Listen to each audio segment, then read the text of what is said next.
Friends, welcome back to our YouTube channel game of finance. उम्मीद करती हूँ आप सब अच्छे होंगे। तो फ्रेंड्स, आज इस वीडियो में हम बात करेंगे एक और नए आईपीओ के बारे में जो 29 अगस्त को ओपन होने जा रहा है और कंपनी का नाम है सीपीएस सेपर्स लिमिटेड। तो फ्रेंड्स, आगे इस वीडियो में हम जानेंगे कंपनी प्रोफाइल के बारे में, company financial, object of the issue, valuation, peer comparison, IPO detail, important date और करंट जीएमपी के बारे में, और जानेंगे कि क्या इस आईपीओ के लिए अप्लाई करना सही रहेगा या नहीं। तो चलिए शुरू करते हैं। तो सबसे पहले बात करें कंपनी प्रोफाइल की, तो सीपीएस सेपर्स लिमिटेड 2012 में स्टार्ट हुई थी और ये कंपनी मैन और वुमेन के लिए सेफ वियर बनाती है। कंपनी अपने प्रोडक्ट डर्मा वियर ब्रांड के तहत सेल करती है और इनके प्रोडक्ट ऑनलाइन और ऑफलाइन दोनों प्लेटफॉर्म पे सेल किए जाते हैं। इनके पोर्टफोलियो की बात करें तो उसमें आता है सारी safe wear, mini shaper, tummy reducer, slimmer, active pants, denim mask और ऐसे ही कई सेफ वियर कंपनी के प्रोडक्ट पोर्टफोलियो में हैं। कंपनी पैन इंडिया में अपनी प्रेजेंस बनाई हुई है। कंपनी के डिस्ट्रीब्यूटर नेटवर्क की बात करें तो 28 स्टेट और 8 यूनियन टेरिटरीज में कंपनी के प्रोडक्ट डिलीवर होते हैं और इसके अलावा 5 कंट्रीज में भी कंपनी के प्रोडक्ट एक्सपोर्ट होते हैं: कनाडा, जर्मनी, ऑस्ट्रेलिया, यूके और यूएसए। कंपनी की मैन्युफैक्चरिंग फैसिलिटी उत्तर प्रदेश के मीरठ डिस्ट्रिक्ट में है और वेयर हाउस फैसिलिटी महाराष्ट्र के पालघर और तमिलनाडु के त्रिपुरा डिस्ट्रिक्ट में है।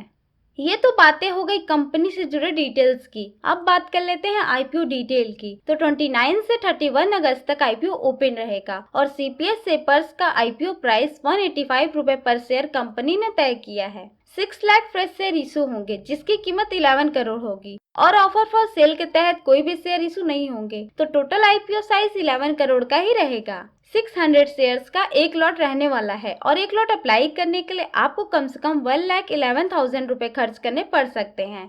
फेस वैल्यू 10 रुपए शेयर रहेगा और रिटेलर के लिए 50% का कोटा रिजर्व किया गया है और ये कंपनी एनएससी और एसएमई में लिस्ट होगी।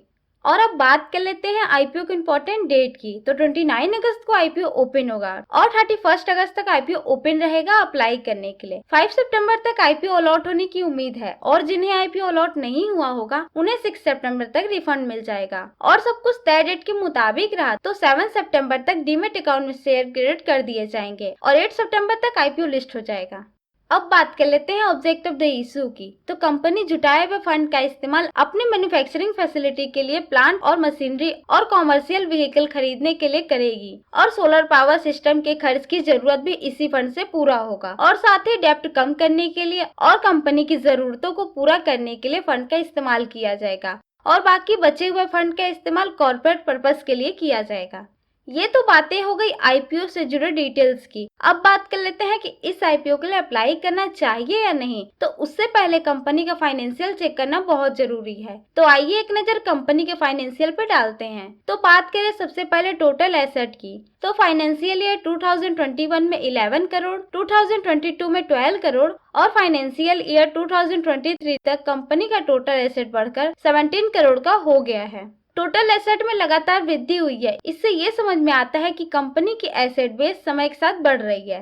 अब बात कर लेते हैं टोटल रेवेन्यू की। तो 2021 में 14 करोड़, 2022 में 26 करोड़ और 2023 में 36 करोड़ का रेवेन्यू कंपनी जनरेट की है। टोटल रेवेन्यू में भी लगातार ग्रोथ हो रहा है जो कंपनी के सेल्स ग्रोथ दिखा रही है। और अब बात कर लेते हैं प्रॉफिट आफ्टर टैक्स की। तो 2021 में 38 लाख, 2022 में 1 करोड़ 57 लाख जो 2023 में बढ़कर 2 करोड़ 46 लाख का हो गया है। कंपनी बढ़िया प्रॉफिट जनरेट की है और ईयर बाय ईयर ये नंबर बढ़ते ही जा रहे हैं। नेटवर्थ 2021 में -2 करोड़ था जो 2023 तक बढ़कर 1 करोड़ 75 लाख का हो गया है और वहीं रिजर्व एंड सरप्लस 2021 में -2 करोड़ था जो 2023 तक बढ़कर 1 करोड़ 25 लाख का हो गया है। नेटवर्थ और रिजर्व एंड सरप्लस 2022 तक निगेटिव था लेकिन 2023 तक कंपनी ने अच्छा कमबैक किया है।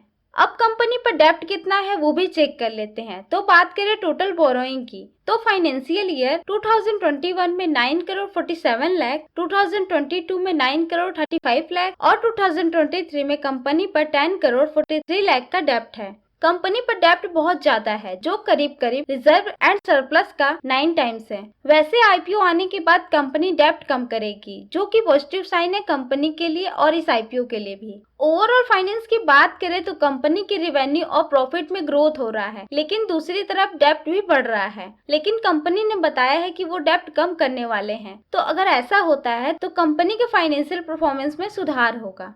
अब बात कर लेते हैं कंपनी की वैल्यूएशन की। तो अर्निंग पर शेयर 16.41 रुपए पर शेयर है और वहीं पीई रेशियो 11.28 का निकल के आ रहा है और रिटर्न ऑन नेटवर्थ 140% है और नेट एसेट वैल्यू 11.67 का है।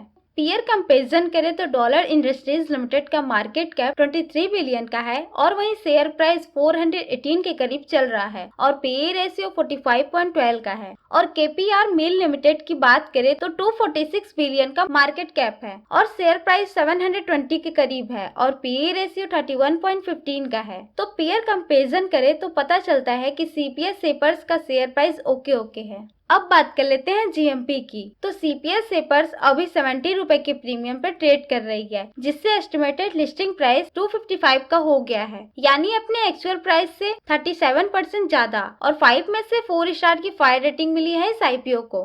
तो ग्रे मार्केट में इस आईपीओ का डिमांड तो बना हुआ है। अब जान लेते हैं कि इस आईपीओ के लिए अप्लाई करना चाहिए या नहीं। तो कंपनी फाइनेंशियली ठीक परफॉर्म कर रही है और जिस सेक्टर में बिजनेस कर रही है वो भी बढ़िया है और शेयर प्राइस भी रिजनेबल लग रहा है, इसलिए मैं इस आईपीओ के लिए अप्लाई करूंगी। अगर लिस्टिंग गेन बढ़िया देखने को मिलेगा तो ठीक, नहीं तो लॉन्ग टर्म के लिए भी कंपनी बढ़िया है। वैसे आप क्या सोचते हैं इस आईपीओ के बारे में, हमें कमेंट करके जरूर बताएं। और आपको वीडियो पसंद आया तो वीडियो को लाइक करें और चैनल को सब्सक्राइब करके बेल आइकन को प्रेस कर दें और अपने दोस्तों के साथ शेयर करना ना भूलें। And thanks for watching.